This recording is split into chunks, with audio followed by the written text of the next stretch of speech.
The two travelers. Hill and vale do not come together, but the children of men do, good and bad. In this way, a shoemaker and a tailor once met with each other in their travels. The tailor was a handsome little fellow, who was always merry and full of enjoyment. He saw the shoemaker coming towards him from the other side, and as he observed by his back what kind of a trade he plied, he sang a little mocking song to him. Sew me the seam, draw me the thread, spread it over with pitch, knock the nail on the head. The shoemaker, however, could not endure a joke. He pulled a face as if he had drunk vinegar, and made a gesture as if he were about to seize the tailor by the throat. But the little fellow began to laugh and reached him his bottle, and said, "No harm was meant. Take a drink and swallow your anger down." The shoemaker took a very hearty drink, and the storm on his face began to clear away. He gave the bottle back to the tailor and said, "I spoke civilly to you. One speaks well after much drinking, but not after much thirst. Shall we travel together?" "All right," answered the tailor, "if only it suits you to go into a big town where there is no lack of work." "That is just where I want to go," answered the shoemaker. "In a small nest there is nothing to earn, and in the country people like to go barefoot."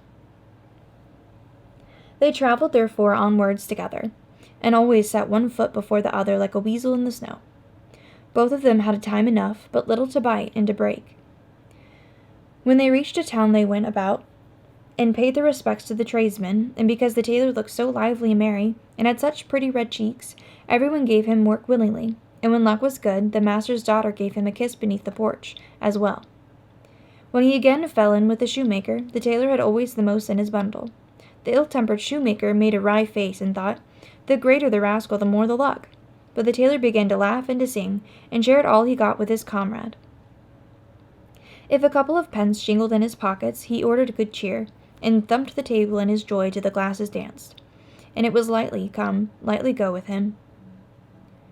When they had travelled for some time, they came to a great forest, through which passed the road to the capital. 2 footpaths, however, led through it, one of which was a 7 days' journey, and the other only 2. But neither of the travellers knew which way was the short one. They seated themselves beneath an oak tree, and took counsel together how they should forecast, and for how many days they should provide themselves with bread. The shoemaker said, "One must look before one leaps. I will take with me bread for a week." "What?" said the tailor. "Drag bread for 7 days on one's back like a beast of burden, and not be able to look about. I shall trust in God, and not trouble myself about anything. The money I have in my pocket is as good in summer as in winter, but in hot weather bread gets dry, and mouldy into the bargain. Even my coat does not go as far as it might. Besides, why should we not find the right way? Bread for 2 days, and that's enough." Each, therefore, bought his own bread, and then they tried their luck in the forest. It was as quiet there as in a church. No wind stirred, no brook murmured, no bird sang, and through the thickly leaved branches no sunbeam forced its way. The shoemaker spoke never a word. The heavy bread weighed down his back until the perspiration streamed down his cross and gloomy face. The tailor, however, was quite merry. He jumped about, whistled on a leaf, or sang a song, and he thought to himself, "God in heaven must be pleased to see me so happy." This lasted 2 days, but on the 3rd the forest would not come to an end, and the tailor had eaten up all his bread. So after all his heart sank down a yard deeper. In the meantime he did not lose courage, but relied on God and on his luck. On the 3rd day he laid down in the evening, hungry, under a tree, and rose again next morning hungry still. So also passed the 4th day. And when the shoemaker seated himself on a fallen tree and devoured his dinner, the tailor was only a looker on. If he begged for a little piece of bread, the other laughed mockingly and said, "Thou hast always been so merry. Now thou canst try for once what is to be sad." The birds which sing too early in the morning are struck by the hawks in the evening. In short, he was pitiless. But on the 5th morning the poor tailor could no longer stand up, and was hardly able to utter one word for weakness. His cheeks were white, and his eyes were red. Then the shoemaker said to him, "I will give thee a bit of bread today, but in return for it I will put out thy right eye." The unhappy tailor, who still wished to save his life, could not do it any other way. He wept once more with both eyes, and then held them out. And the shoemaker, who had a heart of stone, put out his right eye with a sharp knife. The tailor called to remembrance what his mother had formerly said to him when he had been eating secretly in the pantry. Eat what one can and suffer what one must. When he had consumed his dearly bought bread, he got on his legs again, forgot his misery, and comforted himself with the thought that he could always see enough with one eye. But on the 6th day, hunger made itself felt again, and gnawed him almost to the heart. In the evening he fell down by a tree, and on the 7th morning he could not raise himself up for faintness, and death was close at hand. Then said the shoemaker, I will show mercy and give thee bread once more, but thou shalt not have it for nothing. I shall put out thy other eye for it. And now the tailor felt how thoughtless his life had been, prayed to God for forgiveness, and said, Do what thou wilt. I will bear what I must, but remember that our Lord God does not always look on passively, and that an hour will come when the evil deed which thou hast done to me, and which I have not deserved of thee, will be requited. When times were good with me, I shared what I had with thee. My trade is of that kind that each stitch must always be exactly like the other. If I no longer have my eyes, and can sew no more, I must go a-begging. At any rate, do not leave me here alone when I am blind, or I shall die of hunger. The shoemaker, however, who had driven God out of his heart, took the knife and put out his left eye. Then he gave him a bit of bread to eat, held out a stick to him, and drew him on behind him. When the sun went down, they got out of the forest, and before them, in the open country, stood the gallows. Thither the shoemaker guided the blind tailor, and then left him alone and went his way. Weariness, pain, and hunger made the wretched man fall asleep, and he slept the whole night. When day dawned, he awoke, but he knew not where he lay. 2 poor sinners were hanging on the gallows, and a crow sat on the head of each of them. Then one of the men who had been hanged began to speak, and said, Brother, art thou awake? Yes, I am awake, answered the second. Then I will tell thee something, said the first. The dew which this night has fallen down over us from the gallows gives every one who washes himself with it his eyes again. If blind people did but know this, how many would regain their sight who did not believe that to be possible? When the tailor heard that, he took his pocket handkerchief, pressed it on the grass, and when it was moist with dew, washed the sockets of his eyes with it. Immediately was fulfilled what the man on the gallows had said, and a couple of healthy new eyes filled the sockets. It was not long before the tailor saw the sun rise behind the mountains. In the plain before him lay the great royal city with its magnificent gates and 100 towers, and the golden balls and crosses which were on the spires began to shine. He could distinguish every leaf on the trees, saw the birds which flew past, and the midges which danced in the air. He took a needle out of his pocket, and as he could thread it as well as ever he had done, his heart danced with delight. He threw himself on his knees, thanked God for his mercy he had shown him, and said his morning prayer.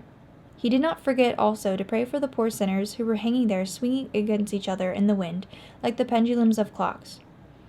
Then he took his bundle on his back, and soon forgot the pain of heart he had endured, and went on his way singing and whistling.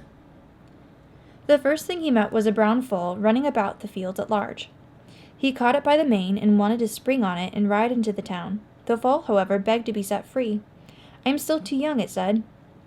Even a light tailor, such as thou art, would break my back in two. Let me go till I have grown strong. A time may perhaps come when I may reward thee for it. Run off, said the tailor. I see thou art still a giddy young thing. He gave it a touch with a switch over its back, whereupon it kicked up its hind legs for joy, leapt over the hedges and ditches, and galloped away into the open country. But the little tailor had eaten nothing since the day before. The sun, to be sure, fills my eyes, said he, but the bread does not fill my mouth. The first thing that comes across me is even half edible will have to suffer for it. In the meantime, a stork stepped solemnly over the meadow towards him. Halt, halt, cried the tailor, and seized him by the leg. I don't know if thou art good to eat or not, but my hunger leaves me no great choice. I must cut thy head off and roast thee. Don't do that, replied the stork. I am a sacred bird, which brings mankind great profit, and no one does me an injury. Leave me my life, and I may do thee good in some other way. Well, be off, cousin Longlegs, said the tailor. The stork rose up, let its long legs hang down, and flew gently away. What's to be the end of this? Said the tailor to himself at last. My hunger grows greater and greater, and my stomach more and more empty. Whatsoever in my way now is lost. At this moment he saw a couple of young ducks which were on a pond come swimming towards him. "You come just at the right moment," said he, and laid hold of one of them, and was about to wring its neck. On this an old duck, which was hidden among the reeds, began to scream loudly, and swam to him with an open beak, and begged him urgently to spare her dear children. "Canst thou not imagine," said she, "how thy mother would mourn if anyone wanted to carry thee off, and give thee thy finishing stroke? Only be quiet," said the good-tempered tailor. "Thou shalt keep thy children," and put the prisoner back into the water. When he turned around, he was standing in front of an old tree, which was partly hollow, and saw some wild bees flying in and out of it. "There I shall at once find the reward of my good deed," said the tailor. "The honey will refresh me." But the queen bee came out, threatened him, and said, "If thou touchest my people and destroyest my nest, our stings shall pierce thy skin like 10,000 red-hot needles. But if thou wilt leave us in peace and go thy way, we will do thee a service for it another time." The little tailor saw that here also nothing was to be done. 3 dishes empty and nothing to the 4th is a bad dinner. He dragged himself, therefore, with a starved-out stomach into the town, and as it was just striking 12, all was ready cooked for him in the inn, and he was able to sit down at once to dinner. When he was satisfied, he said, Now I will get to work." He ran around the town, sought a master, and soon found a good situation. As, however, he had thoroughly learnt his trade, it was not long before he became famous, and everyone wanted to have his new coat made by the little tailor, whose importance increased daily. "I can go no further in skill," said he, "and yet things improve every day." At last, the king appointed him court tailor. But how things do happen in the world! On the very same day, his former comrade, the shoemaker, also became court shoemaker. When the latter caught sight of the tailor, and saw that he had once more 2 healthy eyes, his conscience troubled him. "Before he takes revenge on me," thought he to himself, "I must dig a pit for him." He, however, who digs a pit for another, falls into it himself. In the evening, when work was over and it had grown dusk, he stole to the king and said, "Lord King, the tailor is an arrogant fellow, and has boasted that he will get the gold crown back again, which was lost in ancient times." "That would please me very much," said the king, and he caused the tailor to be brought before him next morning, and ordered him to get the crown back again, or to leave the town forever. "Oh ho," thought the tailor, "a rogue gives more than he has got. If the surly king wants me to do what can be done by no one, I will not wait till morning, but will go out of the town at once today." He packed up his bundle, therefore, but when he was without the gate, he could not help being sorry to give up his good fortune, and turn his back on the town, in which all had gone so well with him. He came to the pond where he had made the acquaintance of the ducks. At that very moment the old one, whose young ones he had spared, was sitting there by the shore, pluming herself with her beak. She knew him again instantly, and asked why he was hanging his head so. "Thou wilt not be surprised when thou hearest what has befallen me," replied the tailor, and told her his fate. "If that be all," said the duck, "we can help thee. The crown fell into the water, and lies down below at the bottom. We will soon bring it up again for thee. In the meantime, just spread out thy handkerchief on the bank." She dived down with her 12 young ones, and in 5 minutes she was up again, and sat with the crown resting on her wings, and the 12 young ones were swimming round about, and had put their beaks under it, and were helping to carry it. They swam to the shore and put the crown on the handkerchief. No one can imagine how magnificent the crown was. When the sun shone on it, it gleamed like 100,000 carbuncles. The tailor tied his handkerchief together by the 4 corners, and carried it to the king, who was full of joy, and put a gold chain round the tailor's neck. When the shoemaker saw that one stroke had failed, he contrived a second, and went to the king and said, "Lord King, the tailor has become insolent again. He boasts that he will copy and wax the whole of the royal palace, with everything that pertains to it, loose or fast, inside and out." The king sent for the tailor, and ordered him to copy and wax the whole of the royal palace, with everything that pertained to it, movable or immovable, within and without. And if he did not succeed in doing this, or if so much as one nail on the wall were wanting, he should be imprisoned for his whole life underground. The tailor thought, "It gets worse and worse. No one can endure that," and threw his bundle on his back and went forth. When he came to the hollow tree, he sat down and hung his head. The bees came flying out, and the queen bee asked him if he had a stiff neck, since he held his head so awry. "Alas, no," answered the tailor. "Something quite different weighs me down." And he told her what the king had demanded of him. The bees began to buzz and hum amongst themselves, and the queen bee said, "Just go home again, but come back tomorrow at this time, and bring a large sheet with you, and then all will be well." So he turned back again, but the bees flew to the royal palace and straight into it through the open windows, crept round about in every corner, and inspected everything most carefully. Then they hurried back and modelled a palace in wax with such rapidly, that anyone looking on would have thought it was growing before his eyes. By the evening all was ready, and when the tailor came next morning, the whole of the splendid building was there, and not one nail in the wall or tile of the roof was wanting, and it was delicate withal, and white as snow, and smelt sweet as honey. The tailor wrapped it carefully in his cloth and took it to the king, who could not admire it enough, placed it in his largest hall, and in return for it presented the tailor with a large stone house. The shoemaker, however, did not give up, but went for the third time to the king and said, "Lord King, it has come to the tailor's ears that no water will spring up in the courtyard of the castle, and he has boasted that it shall rise up in the midst of the courtyard to a man's height and be clear as crystal." Then the king ordered the tailor to be brought before him and said, "If a stream of water does not rise in my courtyard by tomorrow, as thou hast promised, the executioner shall in that very place make thee shorter by the head." The poor tailor did not take long to think about it, but hurried out to the gate, and because this time it was a matter of life and death to him, tears rolled down his face.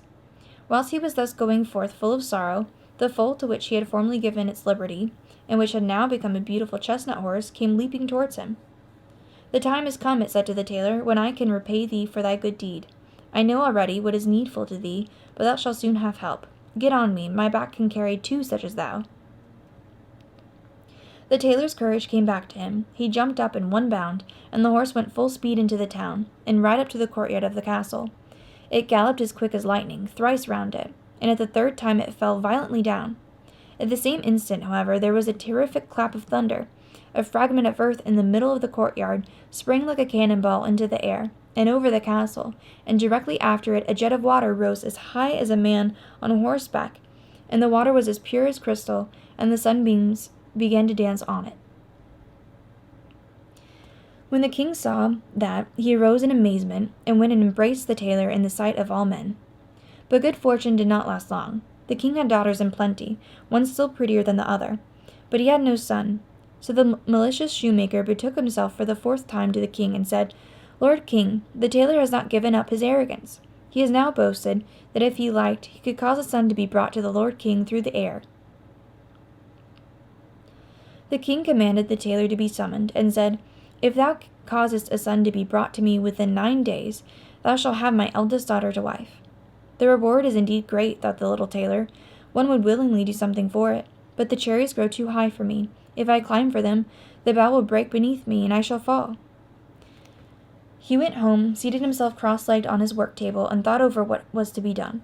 "It can't be managed," cried he at last. "I will go away. After all, I can't live in peace here."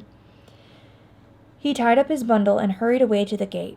When he got to the meadow, he perceived his old friend the stork, who was walking backwards and forwards like a philosopher. Sometimes he stood still, took a frog into close consideration, and at length swallowed it down. The stork came to him and greeted him. "I see," he began, "that thou hast thy pack on thy back. Why art thou leaving the town?" The tailor told him what the king had required of him, and how he could not perform it, and lamented his fortune. "Don't let thy hair grow gray about that," said the stork. "I will help thee out of thy difficulty. For a long time now I have carried the children in swaddling clothes into the town, so for once in a way I can fetch a little prince out of the well. Go home and be easy. In 9 days from this time repair to the royal palace, and there will I come." The little tailor went home, and at the appointed time was at the castle. It was not long before the stork came flying thither and tapped at the window. The tailor opened it, and Cousin Longlegs came carefully in, and walked with solemn steps over the smooth marble pavement. He had, moreover, a baby in his beak, which was as lovely as an angel, and stretched out its little hands to the queen. The stork laid it in her lap, and she caressed it and kissed it, and was beside herself with delight. Before the stork flew away, he took his traveling bag off his back and handed it over to the queen. In it there were little paper parcels with colored sweetmeats, and they were divided amongst the little princesses. The eldest, however, had none of them, but got the merry tailor for a husband. "It seems to me," said he, "just as if I had won the highest prize. My mother was if right after all. She always said that whoever trusts in God and only has good luck can never fail." The shoemaker had to make the shoes in which the little tailor danced at the wedding festival, after which he was commanded to quit the town forever. The road to the forest led him to the gallows. Worn out with anger, rage, and the heat of the day, he threw himself down. When he had closed his eyes and was about to sleep, the 2 crows flew down from the heads of the men who were hanging there and pecked his eyes out. In his madness he ran into the forest and must have died there of hunger, for no one has ever either seen him again or heard of him.